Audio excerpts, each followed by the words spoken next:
Today's guest at Nana Plastic Surgery is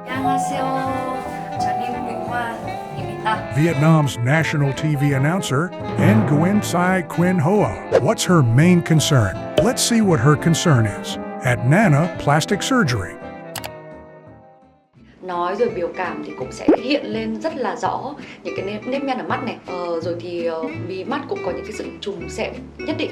Gương mặt thì đôi khi cũng bị hóp bởi vì có những cái góc mặt nó không cân đối với nhau, cho nên là cảm giác khi mà lên hình mình cũng sẽ bị già hơn. Chưa kể là mình lại còn là người mà dẫn chương trình thời sự, dẫn tin tức nữa, thì nó lại càng khiến cho mình cảm thấy là bị già dặn hơn so với tuổi. Cũng là bởi vì là trên gương mặt cũng có những cái mà mình đã tác động vào rồi, thì đến bây giờ nó bắt đầu nó có những cái biểu hiện nó không được đẹp, như kiểu là mũi chẳng hạn, nó bị thiếu đi sự cân đối của gương mặt, cho nên là tất cả nó dẫn đến một cái sự không hài hòa. Thế thành ra khi mà mình nhìn thấy mình trong gương hay là mình nhìn thấy mình trên truyền hình thì mình đều có một cái cảm giác gì đó là mình chưa thực sự hài lòng. So, where is she going now? She's finished all her pre-surgery checkups. Now, shall we go solve her concerns? 콧대에 있는 실 다 제거하고 실리콘으로 바꿀 것 같고요. 기준격으로 지지대 만들고 그리고 조금 매부리 있는 것도 정리할게요. 코끝 좀 뭉툭한 거 조금 얄쌍하게 해주고요. 얼굴 가로 길이가 이 정도면은 우리나라 평균보다 높거든요. 여기를 좀 효과적으로 줄여주는 게 좋을 것 같고,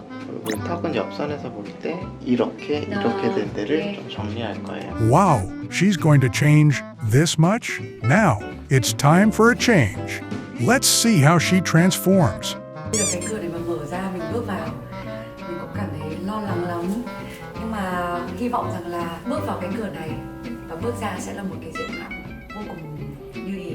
Nên là tôi chuẩn bị tinh thần rất nhiều ngày rồi và cũng đã chuẩn bị tinh thần của ngày hôm qua nữa. Đến bây giờ thì cứ tự tin bước vào thôi. Gặp lại mọi người sau nhé. Bye bye, see you later.